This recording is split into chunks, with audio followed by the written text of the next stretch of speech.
All right, we're ready to start. So it's very much my pleasure to introduce, in fact, we had Roman just a few days ago at the INC Chalk Talks, so we're very glad to have him here today with us as well. And so Roman Genov, in fact, he was in my lab as a grad student many years ago. Since then, he has been a professor at the University of Toronto, where he has been doing really groundbreaking work at the interface between silicon integrated circuits and biology, broadly speaking, so including neurobiology. So today he will tell us about some advances that can be made, not only in sensing and observing neural activity, but also closing the loop with neuromodulation, with great advantages for treatment of neurological disorders. So Roman, please go ahead. Thank you very much, Gert. Hello, everyone. It's my pleasure to be speaking here again. Indeed, I was a graduate student in Gert's lab now over 20 years ago. So I'm glad to be back to see him and to meet all of you, his new students and everybody else in the audience. So I'm in Toronto, and what I'd like to share with you today is some of the insights on our work on closed loop neurostimulators and how and where we introduce machine learning in that loop. I do want to acknowledge before I start many people that contributed, particularly the students, Gerard, Maggot, and others, as well as close collaborators, Tofik Valiante and Jose Zarifa. Much of this work was done either directly by them or in close collaboration with them. What I would like to highlight today in this talk are three key design challenges that we've been focusing on. The first one is the need for the best possible efficacy by implementing neuromodulation that is custom tailored for each patient. And the question here of where to employ machine learning becomes the key. The options are several. Either it could be within the medical device or it could be elsewhere, placed remotely. So I will address that as the first design challenge. The second design challenge is the clear need for low invasiveness. This is much preferred by patients. And some of the techniques that I will highlight here are techniques that deal with decomposing the electrical stimulus signal such that we can break the trade-off between invasiveness and selectivity of the nerves and the nerve bundle. This does require very complex stimulation waveforms while performing recording concurrently. So this leads to us to the third design challenge, which is how do we now perform neural recording while stimulating? And how do we design electronic circuits that are tolerant to stimulation artifacts? In this last challenge, I will share with you how we employ a well-known technique called delta sigma modulation for analog to digital quantization, but we modify such that we're able to boost the step size as we trace the input transients, as well, and also we boost the clock frequency to be able to catch up with the fast changing input transients. Those are due to stimulation artifacts. So this brings me to the outline of the talk. I will give thorough introduction on closed loop neural interfaces, and I'll discuss different choices of loop topologies, how we would close the loop in the responsive neurostimulator. And the main item for discussion here would be the energy cost. How do we account for the energy cost of computation versus the energy cost of communication and decide where would be the best place to include the machine learning in such medical device. And then for the rest of this talk, I will present two design examples.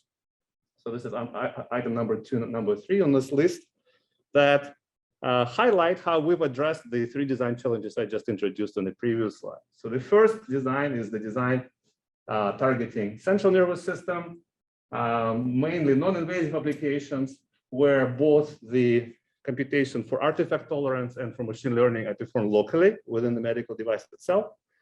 And the second design example targets applications in peripheral nervous system, with minimal invasiveness, but where both stimulation artifact tolerance and machine learning computations are performed remotely, not directly within the device. So I should point out that we've been motivated by this specific application, that is the treatment of intractable epilepsy.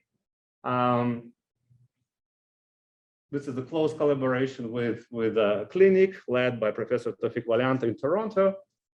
And we observed that a large fraction of all of the epilepsy patients, about 30% or so, have intractable epilepsy. So about 20 million people worldwide. Many of them are treated with implantable neurostimulators, either in an open loop or in a closed loop. Thank you, Gary. So intuitively, closed loop neurostimulators are advantageous. There are two existing systems that are commercially available. The one on the left for central nervous system, and the one on the right for peripheral nervous system. So placed either directly in the cranium or on the vagus nerve here, or near the vagus nerve there. However, so these are excellent developments that are available today for patients. However, if you observe the performance levels here, the seizure freedom, the percentage of patients that achieve seizure freedom is fairly low, and the number of false positives per day that these devices have to react upon and stimulate is very high. So one of our goals is to work on improving upon these levels of performance. Let me give you a bit of a context here. This slide shows a summary of our work in the past over the decade between about 2005 and 2015. Here I show to you 6 examples of integrated circuits. So these are photographs taken through microscope of microchips that we designed with various features listed here, starting all the way reported back at ISSC 2007, where we worked on so-called global shutter recording, ability to simultaneously sample neural electrical signals at multiple sites, and then building up to combining recording and stimulation using DACs with the ultimate goal of having an implant that is able to detect a seizure and act upon this detection by injecting electrical charge to abort that seizure. We worked on various kinds of electrodes back then, including integrating commercially available Utah electrode directly on the surface of the chip to make it into a single low noise system, as well as working with a group at the University of Waterloo on interfacing our chips with 2D and 3D comb style flexible electrode arrays. Also back then, we looked at various types of amplifier architectures, those that are so-called AC coupled architectures that require large capacitor for each electrode, for each channel, and more recently so-called DC coupled architectures that eliminate the need for such a capacitor. We looked at various types of analog to digital converters, including those that can actually perform some computation as part of the quantization cycle. So we get operations like multiplication for free or almost for free. We've done stimulation in various modes, including voltage mode and current mode. And we've also included various wireless functionalities, such as data communication, as well as inductive powering of such devices. And in the last 2 designs here, we've also included digital signal processing to be able to extract biomarkers of interest, so that while having lower energy budget, we're still able to trigger neurostimulation based on predicting or detecting a seizure. Now let me shift forward and show to you what we've done in about the last 5 or 6 years. So this slide shows 5 designs, starting from what was reported at ISSC 2017. And as you can see here on the left-hand side, the first column shows a totally different set of design problems, design challenges that we're facing. So these are more recent, and this is what I'd like to focus on today, at least some of these. One of them, as I mentioned earlier, is artifact tolerance. We'll be able to perform concurrent simulation and recording at the same time, and doing recording while stimulating is typically a challenge. So we've introduced various types of analog to digital conversion architecture, something known as delta sigma quantization, or in this case, delta square sigma or delta 2 sigma quantization. And then enhance that by including boosting the step size and boosting the clock frequency to be able to catch up quickly to the fast transient in the input. This, in fact, was done concurrently or at the same time as some of the work here, in fact, in Gert's lab, looking at similar types of architectures for the same problem. We've also now been working on including machine learning, and this is an important aspect of this talk, in several designs to be able to bring optimal efficacy for a given patient, so patient-specific type of therapy. And some of these acronyms are the items I will talk about in more detail today, but we've introduced something we call exponential decay in memories, and extended it all the way to large systems using these types of features, as well as other types of models, such as random forests and CNNs. Other design challenges that we looked at were low invasiveness, spatial selectivity of nerves, and there are some design features that I list here on this slide, including things like using a method called temporal interference stimulation, which I will talk about today, as well as interceptional pulses, another method to achieve fine resolution of stimulation without actually penetrating that volume. So for the rest of my talk, a bit later in my talk, I will focus on these two design examples. This will be design example number 1 in the central nervous system, and this will be design example number 2 in the peripheral nervous system. Just before I get there, I'd like to, however, talk a little bit about choices we face in choosing the topology of the loop. So I keep saying the loop here refers to the path, the signal path, where we go from predicting or detecting an event, say a seizure, all the way to closing loop back to the organ, to the tissue, and providing hopefully an abortive stimulus to avoid, to abort upcoming seizure. So a couple of obvious choices are open loop and closed loop, as shown here. Closed loop does the full path, open loop just provides typically periodic stimulation. It is fairly intuitive that closed loop should do better, but let me provide some evidence from our work. So a postdoc in my lab, Tariq, did great work on this front. So he did a study on rodent model of epilepsy, where there are 6 subjects here enrolled in the study, and the study went on for about a month, so 4-7 weeks intervals. What we see here is that once implanted with intracranial electrodes and monitored closely, in the first week, these rats that are made to be epileptic, it's an epileptic model of human epilepsy in rats, the average number of seizures was about 5, just over 5 for all of these subjects. Then in the second week here, closed loop simulation was enabled based on so-called phase synchrony feature that we used as a key feature among several features to detect or predict a seizure. And you see the seizure rate dropping to about 0.4 or so. In fact, 5 out of 6 subjects became entirely seizure-free. Then we disabled stimulation, and when it bounced back up, almost to the same level. And then we enabled open loop stimulation on the same subjects using the same electrodes and using the same energy budget. So number of stimulations in total was the same here and here. So in the 4th and the 2nd week. However, in the 4th week, it was open loop. It was done periodically, as opposed to based on prediction of a seizure. And you see here that the efficacy of this is much worse than the efficacy of doing this in the closed loop. So this to us was an interesting confirmation, indeed, empirical confirmation that this makes sense.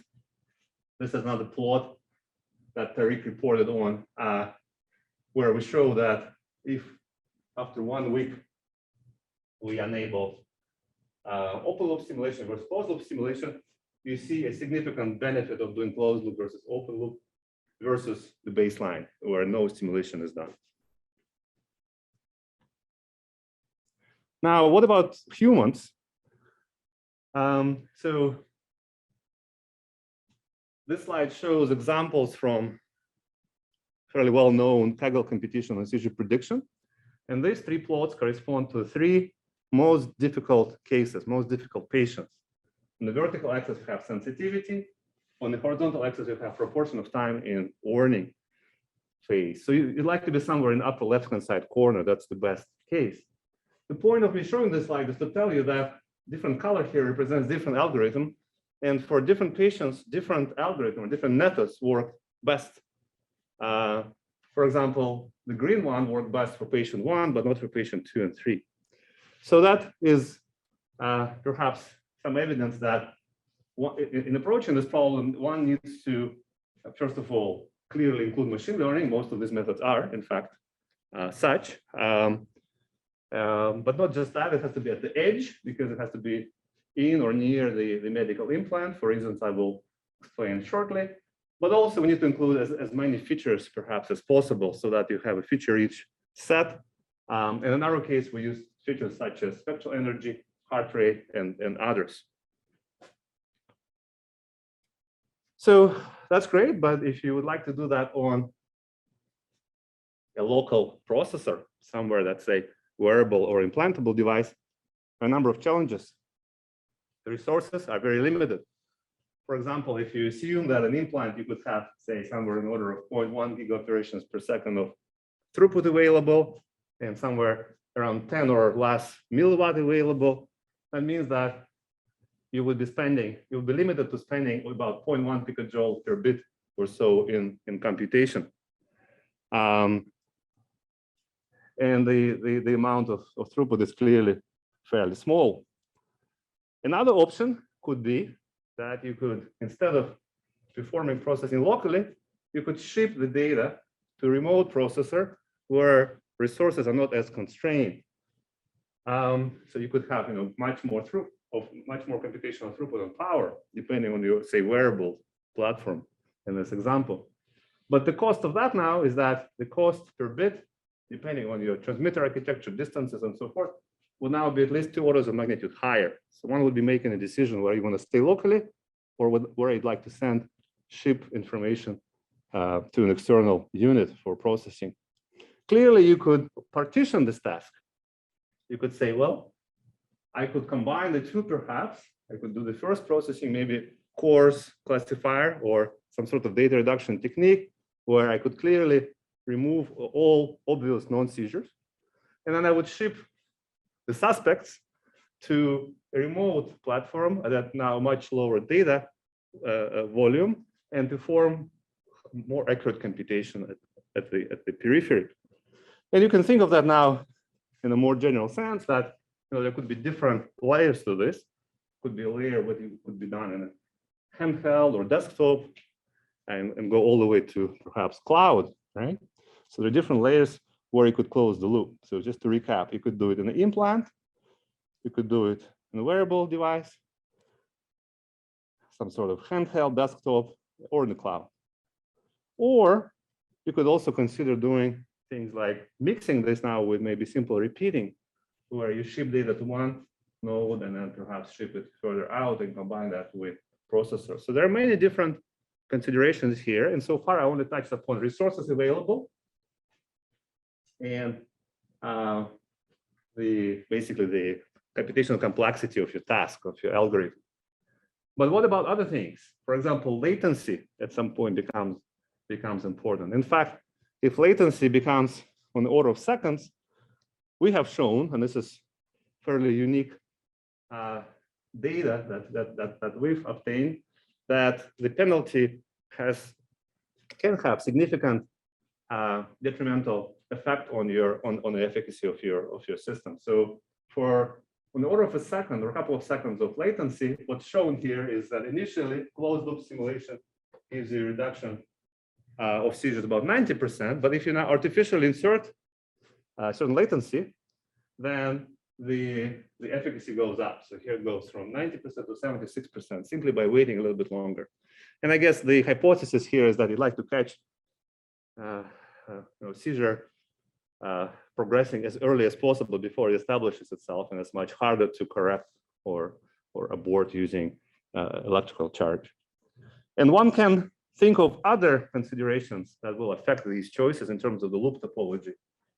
So I mentioned the ones highlighted in red here, but you could think of mobility, heterogeneity, adaptivity, cost, ease of use, and different considerations will come into the picture when choosing where, in fact, you'd like to place processing and how you may want to partition it.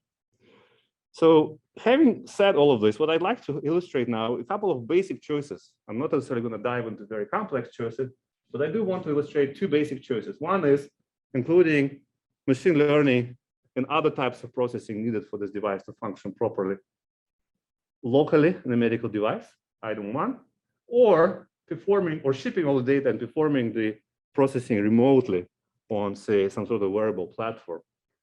So I'd like to cover both of these. And let me just point out that the first case applies in our use, at least, applies to the central nervous system, and it could be either wearable or implanted, depending how you place it. I'm going to focus more on the wearable aspect because that solves the issue of invasiveness. And the second case here applies to the peripheral nervous system, again, for the choice, the target applications that we've picked. So case number one, let me spend a little bit more time on this case here. So this was work done with Reza and Gerard, two former graduate students, where we've employed a technique that was recently discovered, known as temporal interference stimulation, where two or more current sources, high frequency current sources, are used to induce activity or induce modulation somewhere deep in the brain without affecting superficial region. And the idea is fairly simple. So when you use high frequency currents, in this case, it's 2010 in blue and 2000 hertz. So the difference on the 10 hertz, these two would interfere in certain volume, and there would be a slow changing interference envelope of 10 hertz. So neurons being nonlinear, they would extract and be sensitive to the slow changing, to the low frequency envelope, but not to the high frequency stimulus waveform. So you don't recruit cortical neurons, for example, but recruit neurons that are deeper. And an additional benefit from the engineering perspective is the fact that if you only employ high frequency stimuli, then you are operating at a, towards much higher frequency point on this plot. This plot shows the impedance of your electrodes. So normally you would stimulate, say, about 100 hertz or so therapeutically. If you go to kilohertz, you get an order of magnitude and improvement in terms of the lower impedance of electrodes. That means you no longer have to design high voltage electronics. You don't have to go to tens of volts. You can stay within a couple of volts voltage budget. That is a clear advantage here. So given all these advantages, we've adopted the scheme for non-invasive stimulation that gives you some selectivity in the deep tissue. And by choosing number of currents, the location of the currents, and the frequencies, you can actually steer the volume, the focus within 3D. But when you do that, you have to deal with artifacts, as I mentioned earlier. These are artifacts that would typically be much higher amplitude, as shown on the upper left here. This red region, much higher voltage amplitude, and pretty high frequencies, or could go at least to these very high frequencies. And we like to do to be able to tolerate this blindly, because we don't always know or need to know or want to know when the stimulation takes place. So there are different types of waveforms we need to deal with. Sinusoidal signals would be one example, just like I showed in the example of the previous slide. Conventionally, you would do something like square pulse biphasic stimulation or any other arbitrary stimulation. And if you use conventional techniques, you typically deal with having to resolve very wide dynamic range. That means high power, very often high nonlinearity, complexity of the design, and so on and so forth. What we've observed, what we've noticed is that there are a few features that are that the artifacts have. They happen occasionally. They are typically large in amplitude. They are sharp, transient, and often they're out of the signal band. So our approach is the following.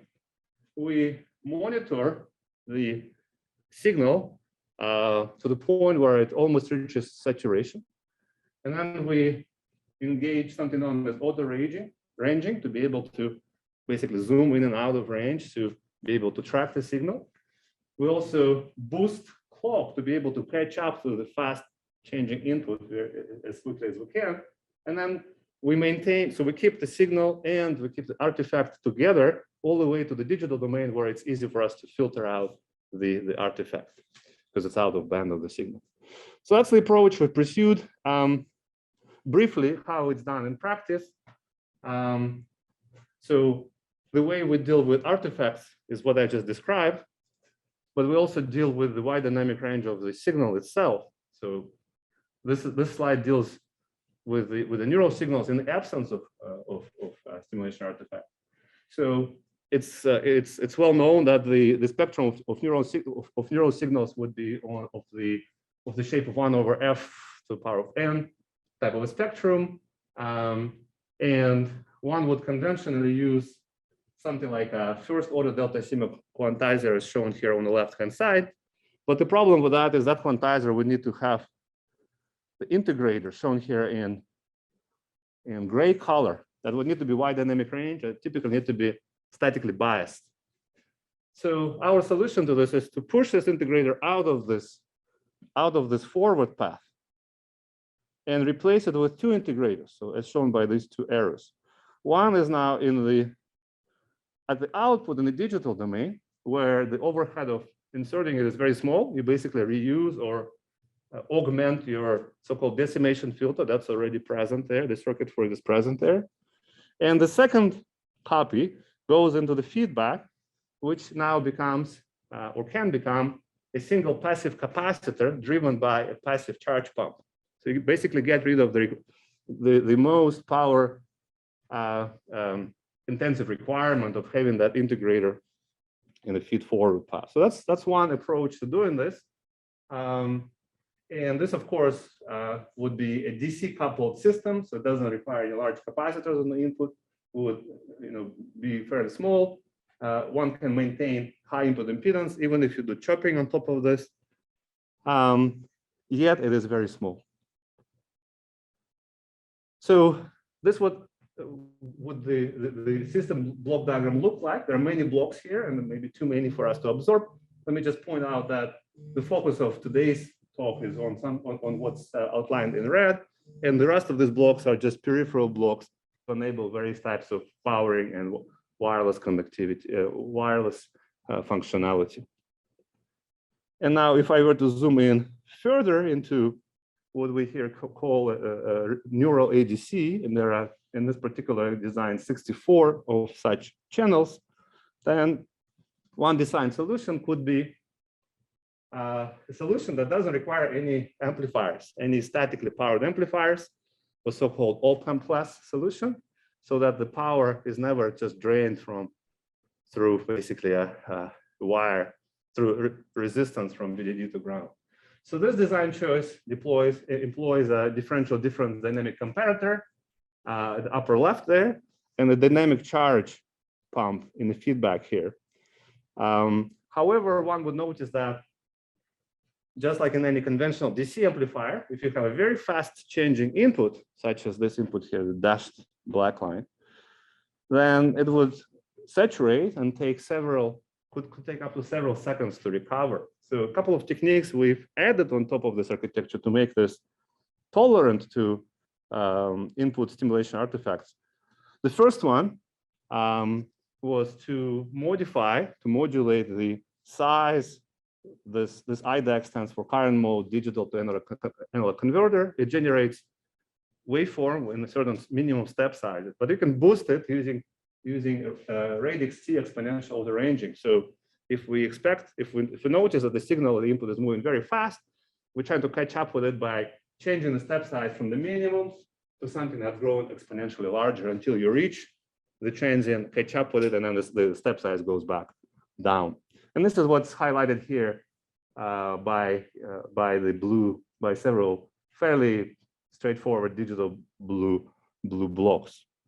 Yet you can do even better by adding on top of this ability to boost the clock.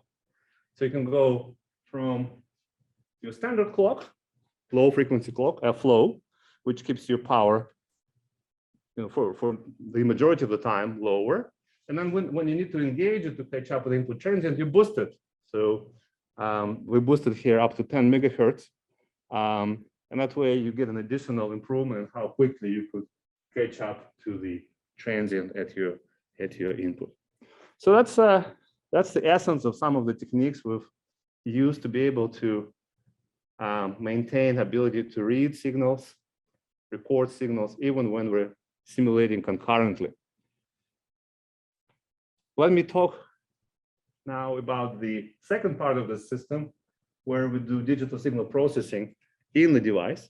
And the choice here is driven primarily by the fact that the distance between this and some external wearable device could be fairly large, and the data rate is fairly high. So for this choice for the design loop, we decided to close it within the medical device, keeping some flexibility in what we can program on the device, yet building it into the implant. As I mentioned before, the features that we use here are, among others, are heart rate and signal energy, and all of them are fed into the brain state classifier. This was work done mainly by Gerard O'Leary, who recently graduated from the lab, and in fact continuing this effort as a commercial enterprise, as a startup company. What he's focused on is how do we implement simply using low power digital circuits classifiers or feature extractors, in fact, that can deal with very long time varying sequencing, right? Time varying sequences. And as opposed to windowing, which have issues such as having to require very large memories and having a limited span ultimately. He's come up with the idea of using exponential decay in memory. So basically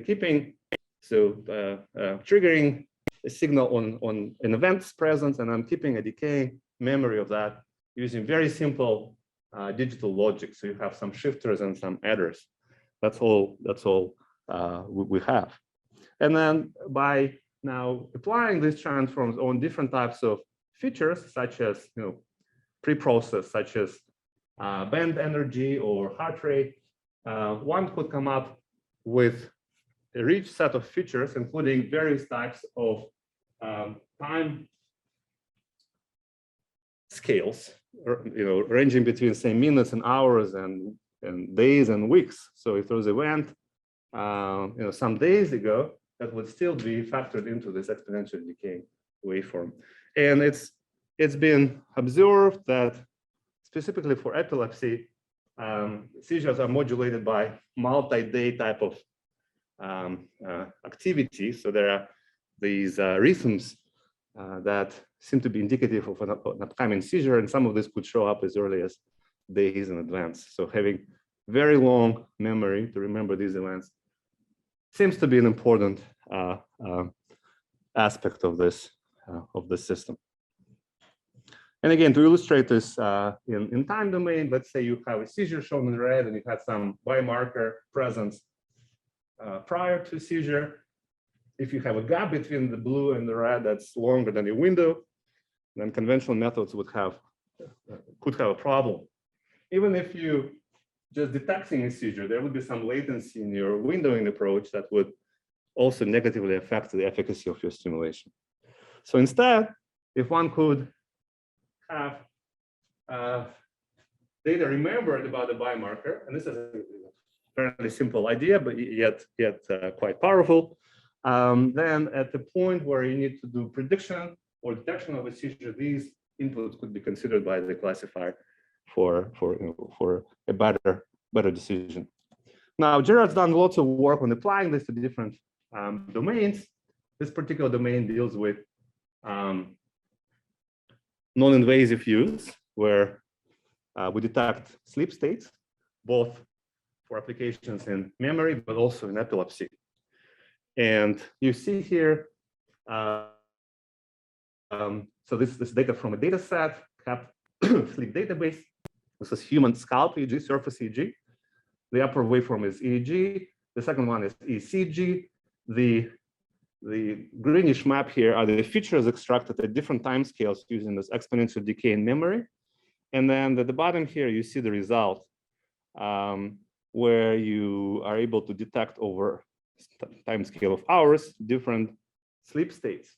And if you now take a couple of these features, functions of these features and plot your data, you will see that you have pretty good segmentation here between random eye movements, awake, slow wave sleep, and non-REM sleep.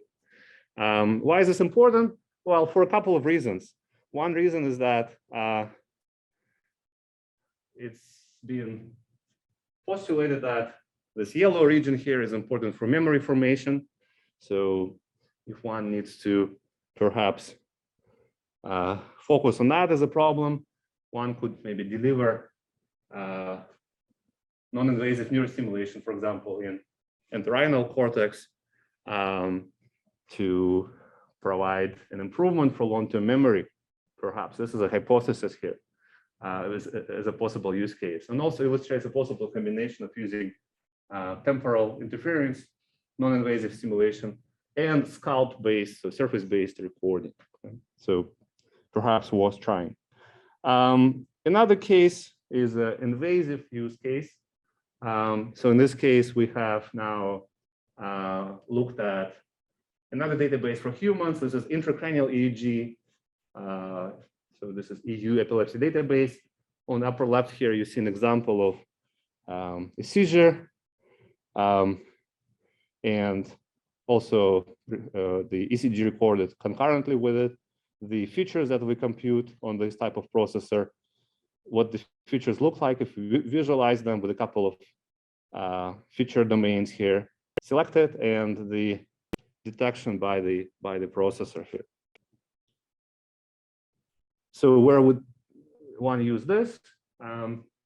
Well, one could combine this now with invasive simulator. This is already invasively recorded data anyway, and provide maybe even something as simple as conventional biphasic stimulation for seizure control. So you may be wondering how this translates to online performance. So far everything was offline using data sets. So again, Gerard O'Leary took upon himself to lead to conduct a small study in human patients. So we've been able to recruit 4 subjects, 2 male and 2 female subjects, and we've had access to them for over 24 hours on average, with their intracranial electrode implanted and all our hardware connected to these, to basically FDA-approved devices at the interface. And this was a small study, and maybe just a preliminary indication of the benefit. But just to point out, there were 5 stimulations triggered in total. So there were 5 suspect seizures, and no actual seizures took place. Given that our sensitivity is over 97%, we believe that some of these were actual seizures that were triggered. Now, let me just maybe make a comment here that there are certain challenges in taking this work further in humans, and that is, at least for our case, the access to longer time scales of recordings from patients. These were done acutely, so while patients are in the epilepsy monitoring units. So having to do this, so having very few seizures is a barrier to be able to really validate this chronically. So Gerard is now has embarked upon building a device that actually can do this chronically. And hopefully we'll see some of this work making a commercial impact soon. But just to wrap up this part of the talk, let me just say let me just show to you what a chip would look like. This is the chip that does all the things I just talked to you about, including performing support vector machine inference here in the digital space, performing all kinds of artifact recovery, and various types of interfacing for wireless functionality. And let me now move to the last part of my talk, the second system, where, as opposed to the first one, we actually close the loop wirelessly. So all the machine learning is done on a wearable platform. So what we've done here is we've looked at a slightly different problem. How do we perform closed loop neurostimulation in peripheral nervous system? Why is this important? It is important because we can affect the brain, for example, using the vagus nerve. So some of the neurostimulators for epilepsy use, in fact, vagus nerve as opposed to going into the deep brain for seizure control. And there are many other applications that are not necessarily related to epilepsy. So the vision here is to take a chip. This is a photograph of a real chip, and place it face down onto a nerve bundle, maybe squeeze it slightly, so to get good proximity of the electrodes and the nerve, but not penetrating the nerve itself, right? So we're not penetrating the actual nerve bundle. So all the fascicles are intact inside of the bundle. That's why I refer to this as minimally invasive. And this electrode array then allows us to perform tripolar recording and bipolar recording and beyond. So this is a high density electrode array that can probably, and I'll show you, in fact, it does enable us to perform selective recording from different fascicles in the bundle and selective stimulation of different fascicles in the bundle.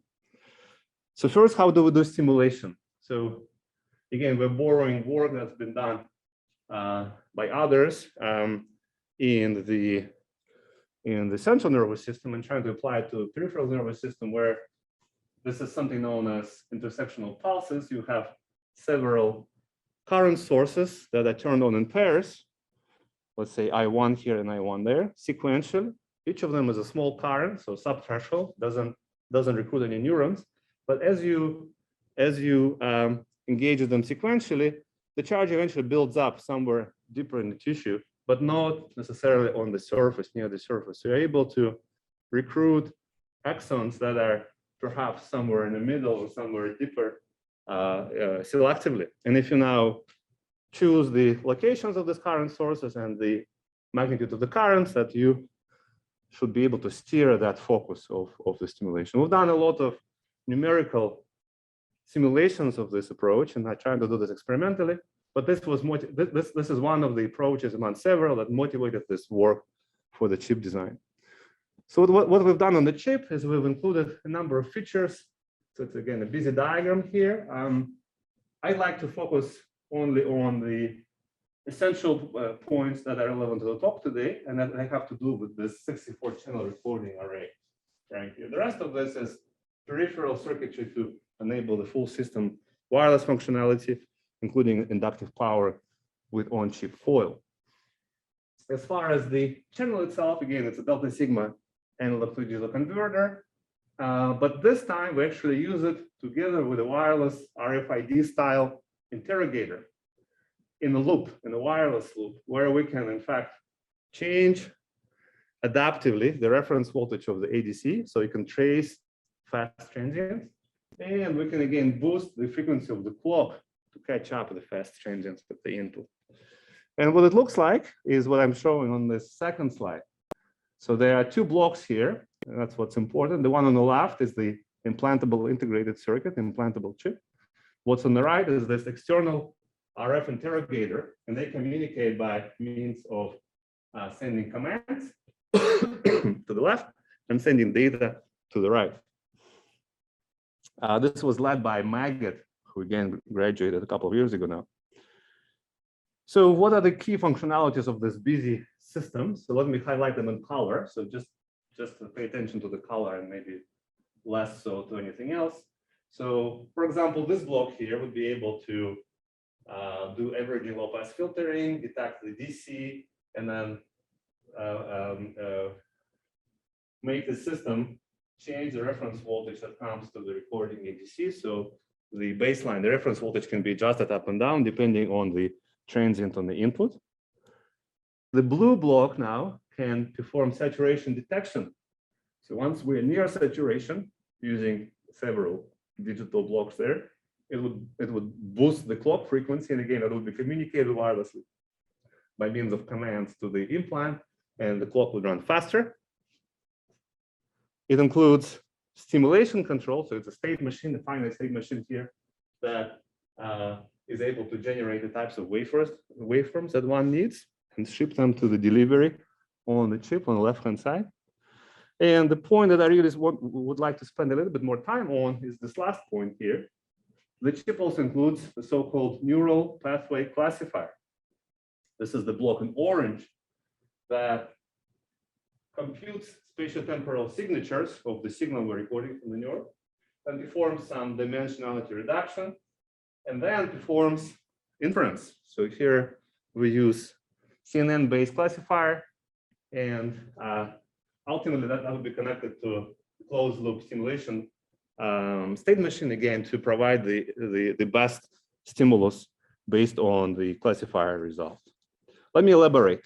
So this last orange path is what I'd like to elaborate on. So this was done by and in close collaboration by Professor Zarifa at Toronto. So that's mainly his work here on this slide. So the idea is to be able to classify neural pathways. What are neural pathways?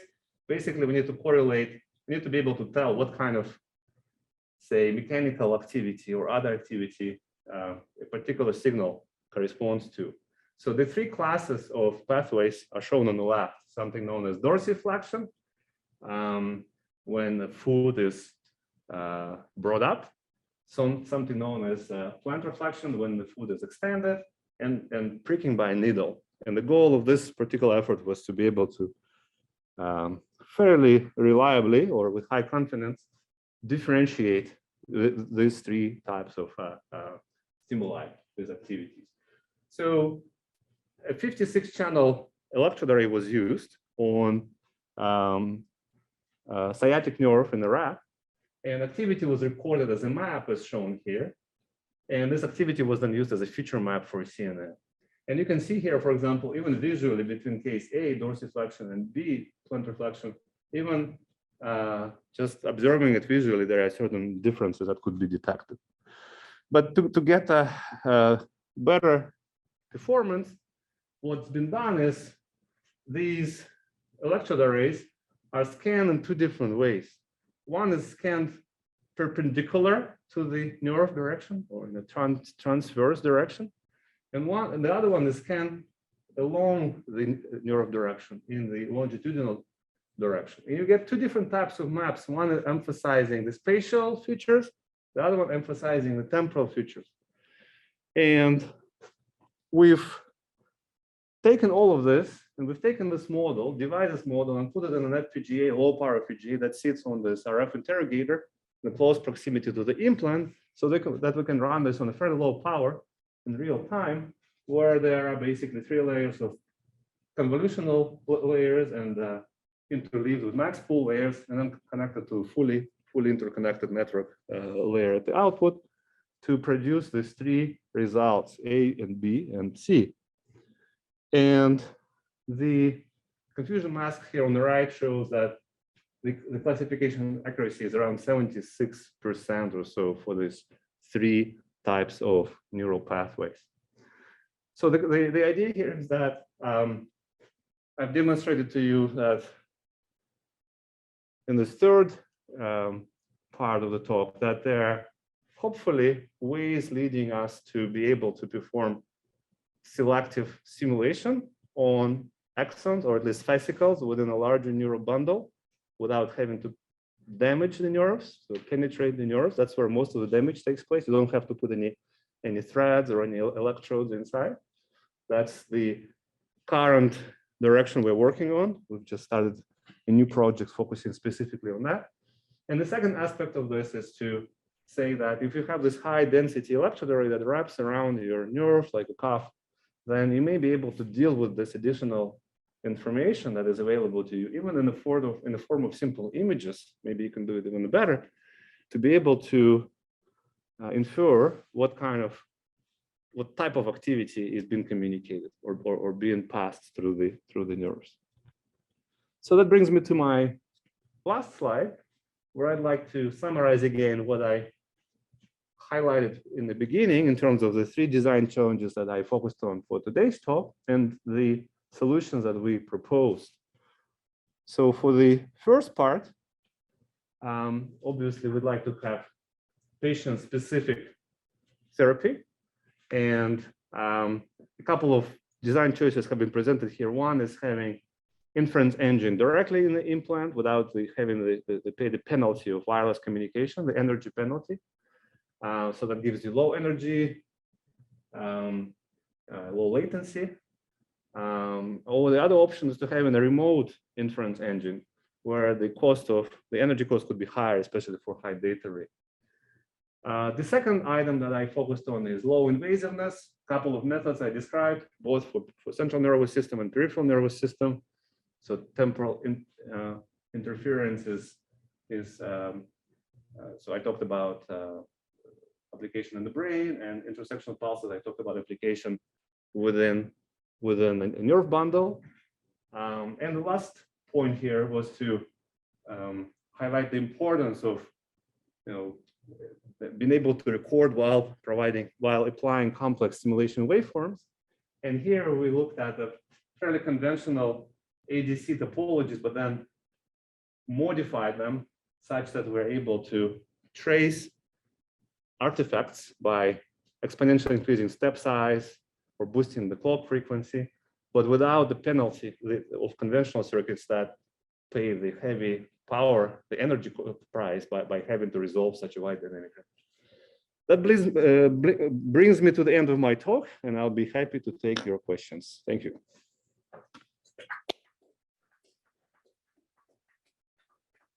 Questions from the audience or from the Zoom audience? I know there was a question in the chat from Christoph. What is known about side effects of stimulating the brain in the kilohertz range? What is known about the side effects? This approach is not as trivial as what I've described it. Perhaps I can elaborate a bit.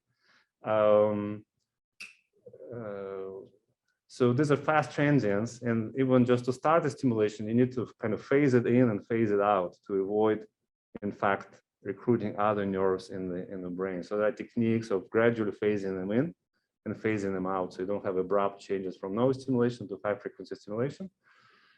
More broadly, there is a whole field that looks at so-called high frequency stimulation of the brain, where kilohertz is the domain as opposed to hundreds hertz or tens of hertz.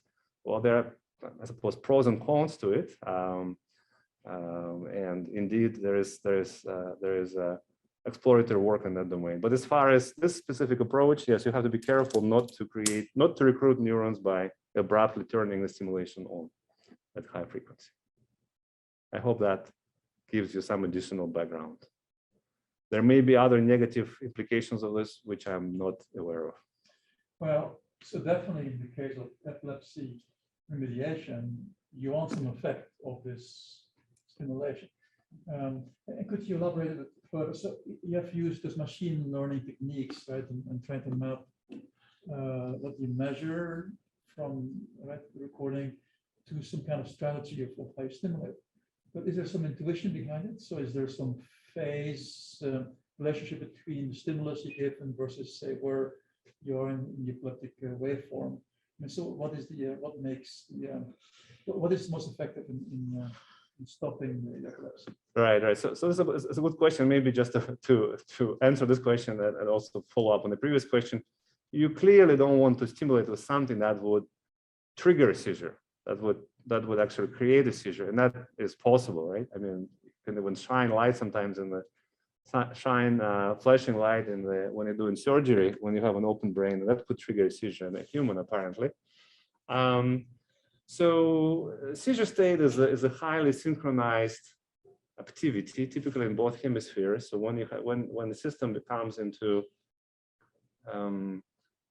highly coupled state, when a large number of neurons are firing in synchrony, and that once you get into that seizure state, it's fairly difficult to take it out of that state. So my point earlier about the need to deliver stimulus as early as possible relies on this observation where the system hasn't been entrained so much so that it's very coupled and it's much harder to get out of that entrained state.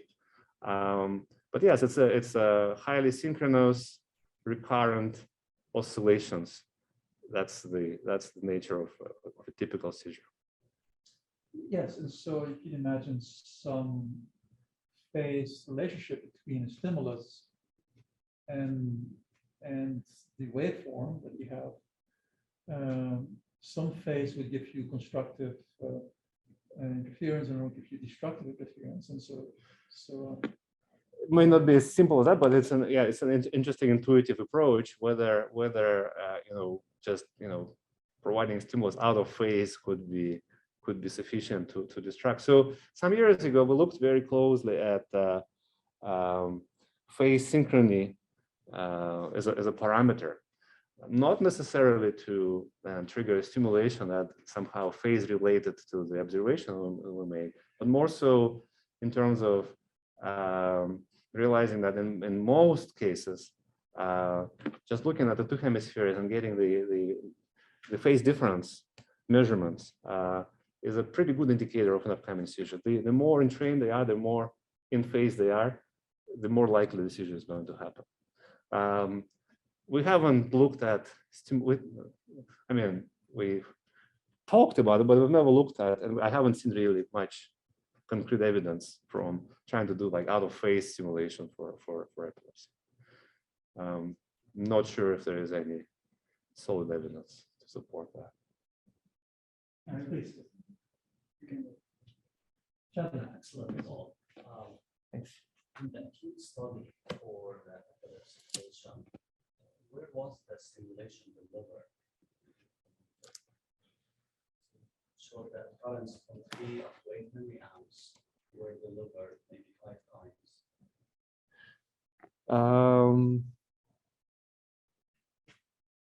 I don't think I can answer this question reliably for you. I'm not sure if we actually went into deep brain.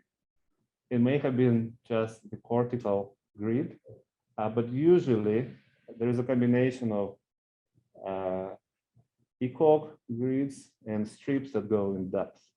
So I don't have an answer because I wasn't the one doing the surgery.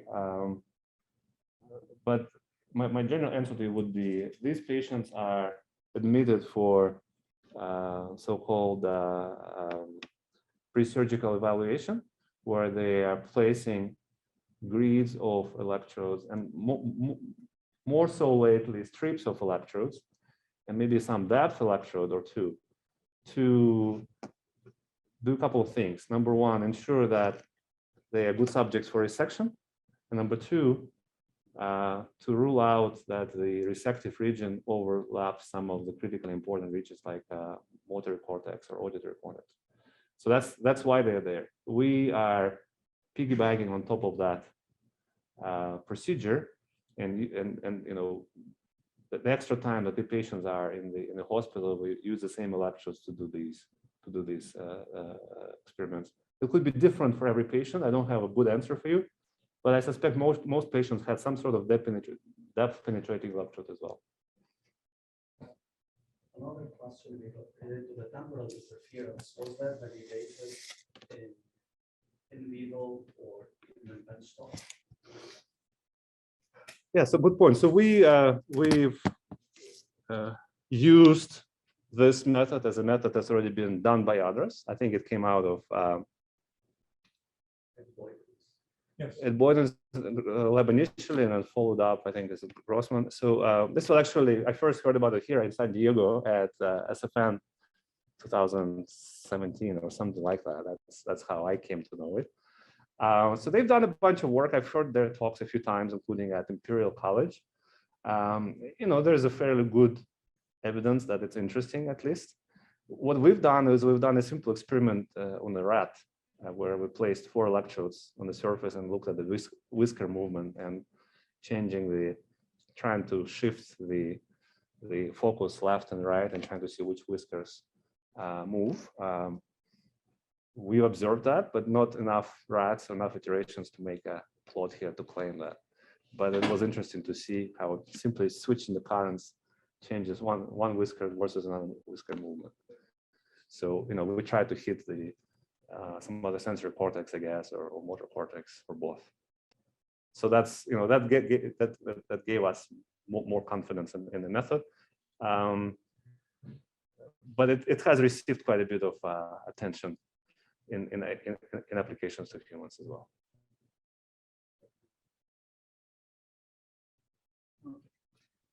For Berto, I have a question about the exponential decaying memory. Uh-huh.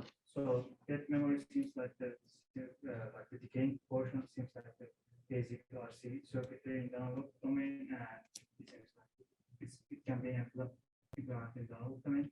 What do you think about that portion of the implementation? And the second question is, what is the storage capability? For example, features are stored in the days or just a couple of hours, or how they are stored? Yeah, so thanks for a very insightful question. Indeed, so this is a fairly simple idea, which can be done in a number of different ways. You mentioned that you could have a decaying RC network. So it's not necessarily practical for our case, because the time scales I mentioned you could be days, could maybe even be weeks, and having either a large resistor or a large capacitor or both doing this reliably without mismatch is a challenge in the analog domain. But digital offers you the flexibility of scaling that. It was a parameter that I saw earlier. I think it was alpha. So you can go hours, you can go days, perhaps you can go weeks. It all depends on how big is your counter, as your shift register is in that implementation. It's a fairly compact implementation. Gives you a lot of benefit when it's done in a digital domain because it's programmable. And it's the same circuit, but you could just program it with different time scales. So you get this time frequency map, if you wish, right? Where different time scales could be programmed using the same circuit without having to, handcraft analog implementations. So program achieved by the alpha parameter. Parameter, yes.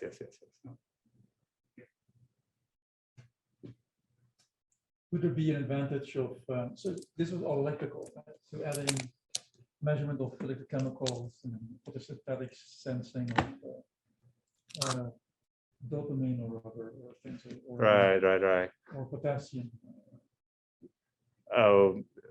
Possibly, or maybe likely is an answer. We've toyed with some of these ideas, not to the point that I can include it in a sort of therapy-oriented message, but we've done some work in say measuring potassium and correlating potassium concentration with seizures and non-seizures, and there's clear correlation there. And in fact, the neurologist we've been working with on that aspect is very excited about the prospect of that. So one of the challenges there is how to do it chronically. You have foreign body response in most types of electrodes that you use, but the electrodes have to be also selective enough to pick up on just say one type of ion, but not another type of ion. So we've worked with the chemists as well, who's designed certain chemical layers that basically solve some of these problems. And we've done a few experiments. In fact, we had one paper at ISSC talking about this, but not in the context of epilepsy per se.